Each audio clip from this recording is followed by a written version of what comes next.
बोलिए शंकर भगवान की, बोलिए मैया पार्वती की। और आई एगो बहुत ही सुंदर भगवान भोलेनाथ के भजन आप सबके बीच में। जय हो। कैसे कैसे? अरे सब कर बिगड़ी बनावेले हमारे भोला, सब कर बिगड़ी बनावेले हमारे भोला। अरे सब कर बिगड़ी बनावेले हमारे भोला, सब कर बिगड़ी बनावेले हमारे भोला। ये बहना हमरे भोले बाबा सब कर बिगड़ी बनावेला। अरे सूतल भगिया जगावेले हमारे भोला, सूतल भगिया जगावेले हमारे भोला। सब कर बिगड़ी बनावेले हमारे भोला, सब कर बिगड़ी बनावेले हमारे भोला। सब कर बिगड़ी बनावेले हमारे भोला, सब कर बिगड़ी बनावेले हमारे भोला। सूतल भगिया जगावेले हमारे भोला, सूतल भगिया जगावेले हमारे भोला। इतने नायक भी कहना भगवान भोलेनाथ के दरबार में जे आई है न पाई हो। अरे अरे जिला गाई जय द्वारा पे आई, अरे लगाई तेरी द्वारा पे आए। भगिया का दुरवा के घोड़ा लगाए, जिला गाई जय द्वारा पे आई, भगिया का दुरवा के घोड़ा लगाए।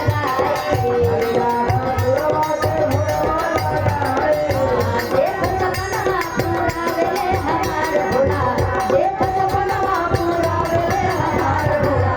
सूतल भगिया जगावेले हमार भोला, सूतल भगिया जगावेले हमार भोला, सूतल भगिया जगावेले हमार भोला, सूतल भगिया जगावेले हमार भोला।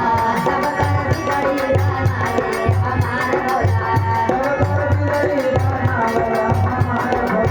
जाना बाट के हुस बजे से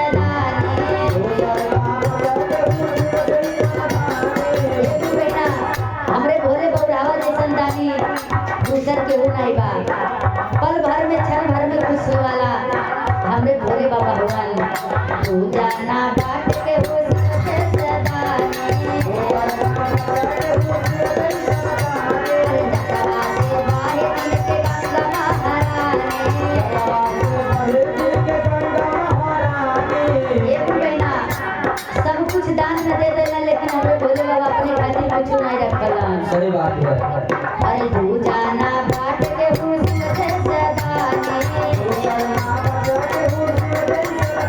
अरे जटवा से बाहे दिल के गंगा महारानी। डम डम डमरू बजावेले हमारे भोला, डम डम डमरू बजावेले हमारे भोला। सूतल भगिया जगावेले हमारे भोला, सूतल भगिया जगावेले हमारे भोला। सब कर बिगड़ी बनावेले हमारे भोला, सब कर बिगड़ी बनावेले हमारे भोला। भोला बाबा बोलत जे आवे दुआरे, भोला बाबा बोलत जे आवे दुआरे। कांवर के कांवर हा दुनिया में भारी,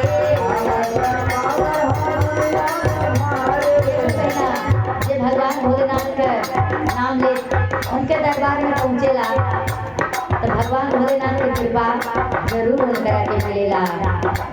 अरे बोला बाबा बोलत जे